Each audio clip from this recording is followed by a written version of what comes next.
نحمده ونصلي على رسوله الكريم أما بعد فأعوذ بالله من الشيطان الرجيم بسم الله الرحمن الرحيم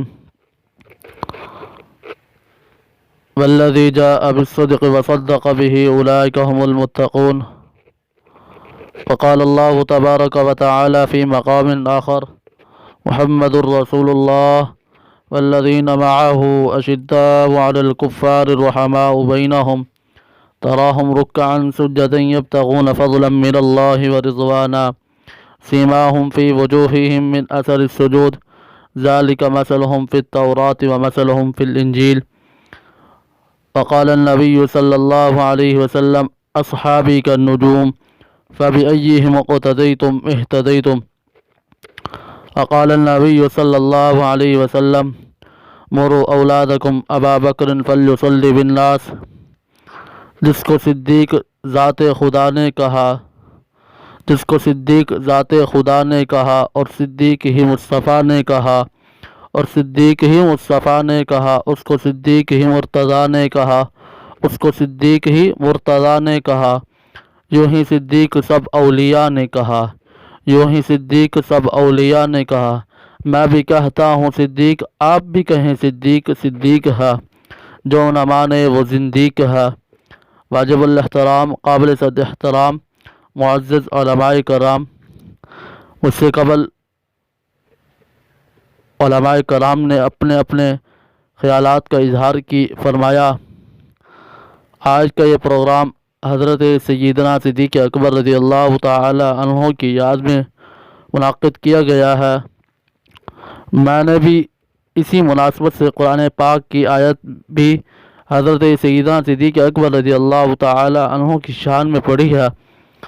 میرے دوستو، حضرت سیدنا صدیق اکبر رضی اللہ تعالی عنہ نے آقا مدنی کریم صلی اللہ علیہ وسلم پر جان بھی فدا کی، اپنی اولاد بھی فدا کی، اپنا مال بھی فدا کیا. میرے بھائیو، انسان کے لیے دنیا میں سب سے 3 چیزیں قیمتی ہیں. وہ 3 چیزیں کیا ہیں؟ سب سے پہلی جان.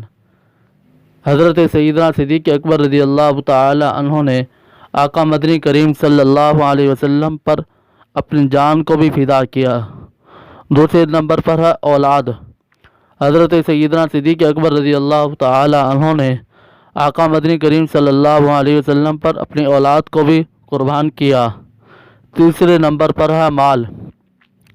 آقا مدنی کریم صلی اللہ علیہ وسلم پر حضرت سیدنا صدیق اکبر رضی اللہ تعالی عنہ نے اپنا مال بھی قربان کیا. حدیث پاک کے اندر آتا ہے کہ آپ حضرت سیدنا صدیق اکبر رضی اللہ تعالی عنہ کو 3 چیزیں محبوب تھیں. نمبر 1 کہ مال صدیق کا ہو اور تقسیم کرنے والے سرکار دو جہاں سرور کائنات حضرت محمد مصطفیٰ صلی اللہ علیہ وسلم ہوں. اور دوسری چیز محبوب یہ تھی کہ بیٹی صدیق کی ہو اور خادمہ سرور کائنات مدینہ دو جہاں حضرت سیدنا محمد الرسول اللہ صلی اللہ علیہ وسلم کی ہو. تیسری چیز یہ تھی، حضرت سیدنا صدیق اکبر رضی اللہ تعالی عنہ کو محبوب یہ تھی کہ آنکھیں نظر سیدنا صدیق اکبر کی ہو اور دیدار آقا مدنی کریم صلی اللہ علیہ وسلم کا ہو. تو میرے دوستو، جب سے یہ دنیا بنی ہے ان چیزوں کو پر پیغمبر صلی اللہ علیہ وسلم پر ابو بکر سے زیادہ کسی نے فدا کہا ہو تو کوئی مثال لاؤ. میں صرف دعویٰ نہیں کرتا بلکہ دلیل بھی دے سکتا ہوں. انسان کے لیے قیمتی چیزیں صرف 3 ہیں. میرے بھائیوں، آئیے ہم دیکھتے ہیں ابو بکر صدیق نے اپنے پیارے پیغمبر صلی اللہ علیہ وسلم پر اپنی قیمتی چیزیں کیسے نچھاور کی.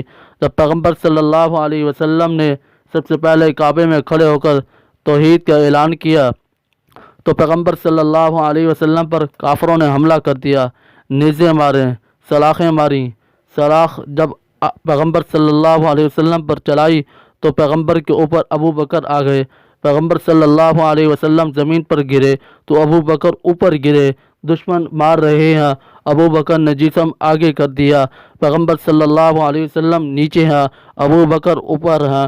سلاخیں ماری گئیں، لاٹھیاں ماری گئیں، جوتے بھی مارے گئے، اور دار ارقم کے آدمیوں نے رسول اللہ صلی اللہ علیہ وسلم کو نیچے سے نکالا اور اپنے ساتھ لے گئے، اور اوپر ابو بکر تھے۔ ابو بکر کو مارنا شروع کر دیا۔ حدیث پاک میں پڑھا ہے کہ ابو بکر صدیق رضی اللہ تعالی عنہ کو جب سیدھا لٹایا گیا، ابو بکر صدیق رضی اللہ تعالی عنہ کو جب سیدھا لٹایا گیا، ابو بکر کے منہ پر جوتے مارے گئے تو ناک سے خون نکلنے لگ گیا، منہ سے خون نکلنے لگ گیا، آنکھوں سے خون نکلنے لگ گیا، جسم سے خون نکلنے لگ گیا۔ پیغمبر صلی اللہ علیہ وسلم کا جسم نیچے تھا، ابو بکر کا جسم اوپر تھا۔ پیغمبر صلی اللہ علیہ وسلم کو نکالا گیا تو ابو بکر کو لٹایا گیا اور لٹا کر مارا گیا۔ ایک آدمی نے نہیں مارا، بلکہ بچوں نے بھی مارا، بوڑھوں نے بھی مارا، نوجوانوں نے بھی مارا، پورے شہر نے مارا، پورے علاقے نے مارا۔ جب ابو بکر صدیق بے ہوش ہو گئے تو انہوں نے سمجھا کہ دنیا سے رخصت ہو گئے ہیں۔ ابو بکر کا جو قبیلہ تھا، قبیلہ بنو تمیم، یہ قریشوں کا قبیلہ تھا، یہ لوگ آ کر کہیں بدلہ نہ لے لیں، چلو بھاگ جاؤ، تو یہ کہیں مر نہ گیا ہو، اب کہیں بدلہ لینے والے نہ آ جائیں۔ ابو بکر کو مار پیٹ کر پھینک کر چلے گئے۔ ابو بکر اکیلے کعبے کے سامنے بے ہوش پڑے ہوئے ہیں، اور آنکھ اور منہ سے خون نکل رہا ہے، کپڑے خون سے آلود ہیں۔ کسی نے دھکا دیا، کسی نے جوتا مارا، کسی نے خنجر مارا، کسی نے لاٹھی ماری، کسی نے سلاخیں ماری، کسی نے کپڑے پھاڑ دیے۔ کیوں پھاڑے؟ اس لیے پھاڑے کہ محمد مصطفیٰ صلی اللہ علیہ وسلم سے محبت کیوں کرتا ہے۔ جان بھی قربان کر دی، جسم تھا آگے کر دیا، کپڑے تھے پھٹ گئے، اپنا سب کچھ لٹا دیا، لیکن پیغمبر صلی اللہ علیہ وسلم پر آنچ نہ آنے دی۔ چند لمحوں کے بعد ابو بکر کے رشتہ دار آ گئے، چچا آ گیا، باپ آ گیا، والدہ آ گئی، بیوی آ گئی، رشتہ دار سب سارے کے سارے آ گئے۔ میرے بھائیوں، سب لوگوں نے آ کر سیدنا ابو بکر صدیق کو دیکھا تو مختلف باتیں کرنے لگے۔